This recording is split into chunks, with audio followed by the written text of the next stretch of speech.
Hi everybody, Emil and the Detectives, Chapter 12. Two lift boys in green. Two lift boys in green. Okay. A detachment of the reserve forces appeared in the courtyard about 10 o'clock, bringing with them enough sandwiches to feed a regiment, and asking for further instructions.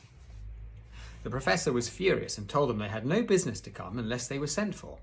"I told you to wait at Nicholas Square," he reminded them, "until Trout brought you word from telephone headquarters." "Oh, don't be so shirty," said Peters. "We were dying to know how you were getting on." "Besides, when Trout didn't come, we were afraid something must have happened to you," said Gerald by way of an excuse. How many boys are still at Nicholas Square?" Emil asked. "3 or 4, replied Frederick I. About 2, said Gerald.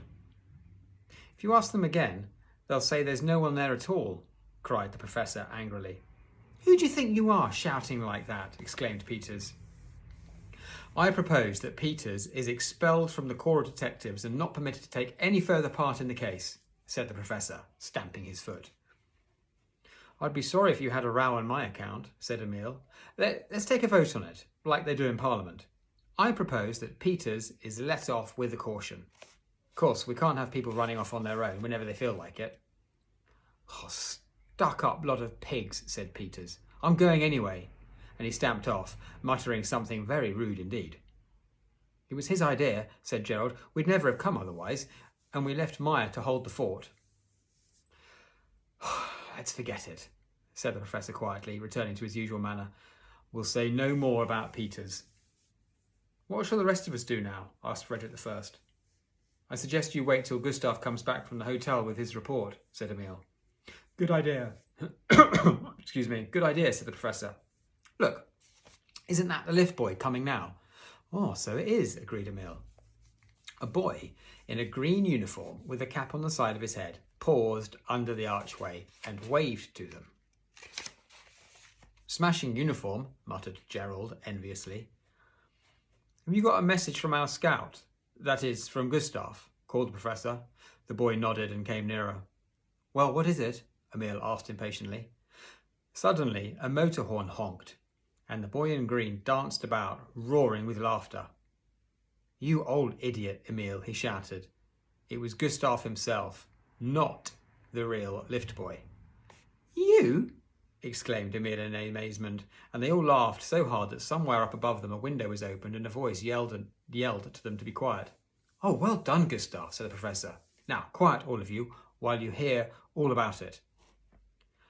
"It was simply marvellous," said Gustav. "I slipped into the hotel and saw the boy waiting by the lift, so I caught his eye and he came over to see what I wanted. Then I told him the whole story, all about Emil losing his money and about us and how the thief was staying in the hotel and that we have to keep an eye on him so that we can go after him tomorrow and get the money back. He thought it was no end of a lark and said he'd got a spare uniform I could borrow, and with that I could pretend to be a second lift boy. "What about the hall porter?" I asked. "Won't he mind?" "Not he. He's my father," he said. I don't know what story he told his old man, but I got the uniform all right. What's more, he said I can spend the night in an empty room there, in the servants' quarters, and bring one of you with me. How's that, eh?" "Did you find out which room the thief is in?" asked the professor. "Oh, some people are never satisfied," exclaimed Gustav. "What do you think I've been doing all this time?" "It wasn't all that easy, and you haven't heard half of it yet. The boy thought the thief was in room 61 on the 3rd floor, so I went up and spied out the land a bit. No one saw me. I made sure of that. Then I tucked myself out of sight behind the banisters, and after about half an hour the door of room 61 opened and out came our thief. I recognised him at once. I'd had a good look at him while I was watching him at the cafe this afternoon. Little black moustache, thin sticking out ears, and a face ugly as sin. He went to the toilet, and as he was coming back I touched my cap and said, 'Would you be wanting anything more, sir?' 'No, nothing,' he said, and then he called me back. 'Wait a minute, though,' he said. 'Yes, ask the porter to call me in the morning at 8 sharp, room 61. Don't forget." "Very good, sir," I said. "I won't forget." And was I thrilled. "You'll get a phone call at 8 o'clock precisely," I said. That's the way they call people at this hotel, see? He just nodded and didn't suspect a thing. Then he went on back to his room. "Excellent," said the professor, tremendously pleased, and so were the others. "We'll be waiting for him with a guard of honour from 8 o'clock onwards, and as soon as he appears, we'll go after him and have him in the bag in no time." "He's as good as caught already," laughed Gerald. "No flowers by request," said Gustav. "Well, I must be off. I've a letter to post for room 12, and I got 6pence for taking it. It's easy money, this job. The regular lift boy says he sometimes picks up as much as 10 bob a day in tips. I'll get up about 7, so to make sure that our thief's called in time. Then I'll report back here." "I'm so grateful to you, Gustav," Emil said earnestly. "Now everything will be all right, and we can all go to bed. Tomorrow we'll catch the thief, and there's nothing to do till then, is there, Professor?" "No. Everyone go back to bed. Go home to bed, but be sure you all get back here promptly at 8 tomorrow morning. If anyone can get hold of any money, it would be a help. Now, I'll ring up little Tuesday and he can rope in anyone else who reports tomorrow as extra reserves. We've still got to trap the man, and anything may happen in the process." "I'd better be the one to sleep in the hotel with you, hadn't I, Gustav?" said Emil. "OK, I'd expect you'll like that. It's not at all a bad hole." "I'll go home as soon as I've phoned Tuesday," said the professor. "I'll send Meyer home too, otherwise he'd sit about in the square all night waiting for orders. Now, is everything clear?" "Yes, Chief," said Gustav with a laugh.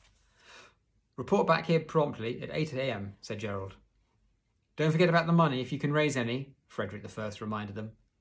They all said good night, then like businessmen, solemnly shaking hands all round, and went their various ways. Gustav and Emil went into the hotel. The professor crossed Nollendorf Square to the telephone box in the restaurant. 1 hour later, all were asleep. Most of them at home in their own beds, but 2 in a small room on the 4th floor of the Hotel Cried.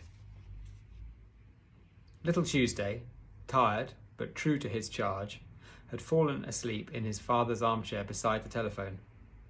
Trout had gone home, but Tuesday would not leave his post and sat on dreaming of hundreds of telephone calls.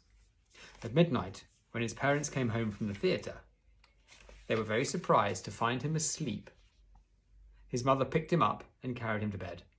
He hardly stirred, but murmured drowsily, "Password, Emil." Okay, chapter 13, crowd tactics. Tactics is another word for a kind of strategy or a method. The windows of room 61 of the Hotel Cried. I'm saying Hotel Cried. Could be Creed. Anyway, I'll keep calling it Cried. Looked out on Nollendorf Square, and while Mr. Grundyes was combing his hair next morning, he was a little surprised, on glancing down into the square, to see how many children there were. It was quite a crowd of boys, and they were playing football on the grass, and more boys were standing in small groups at the corner of Kleist Street and outside the entrance to the underground station. "I suppose it's holiday time," he thought in disgust as he put on his tie. Meanwhile, in the courtyard behind the cinema, the professor had called a meeting and was letting fly in all directions.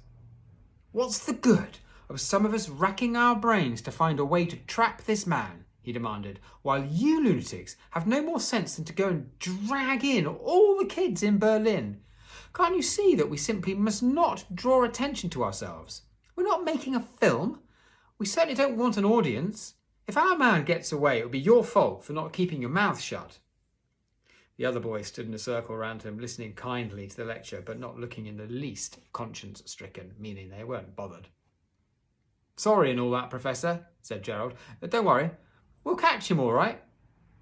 "Well, off you go, you silly asses," said the professor, "and tell those chaps out there to keep out of sight and away from the front of the hotel. Is that clear? Go on then, quick march." In a few moments, only the detectives were left in the courtyard. I borrowed 10 bob from the hall porter, said Emil, so if the thief tries to break away, we can take a taxi and follow him. Why don't you make all those kids out there go home? Asked Crumb. You don't suppose they'd go, do you? The professor retorted. They wouldn't budge now if the whole square blew up. Well, there's only one thing for it, said Emil. We shall have to change our plans. We can't shadow Grundy's as things are. We shall have to hunt him down openly now, using all the extra forces to help us to hem him in. Of course, he's bound to see what's happening. I've thought of that too, said the professor. I agree that we must change our tactics and drive him into a corner so that he has to surrender. Oh, jolly good, shouted Gerald. He'll probably prefer to hand over the money rather than have 100 screaming kids running after him wherever he goes, attracting the attention of the whole neighbourhood and, of course, the police too, said Emil. The others nodded understandingly. Just then, the sound of a bicycle bell was heard along the alley, and Pony came pedalling into the courtyard, all smiles.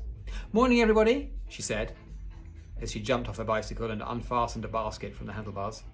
I've brought you some breakfast, coffee and rolls, and here's a clean cup too. Oh, blow! The handle's come off. The boys had all had a good breakfast already. Emil had had his in the hotel, but no one wanted to hurt Pony's feelings. So they drank the coffee out of the cup without a handle and ate the rolls as though they had not seen food for a month. Oh, my word! That was good, said Crumb. All right, end of part 1.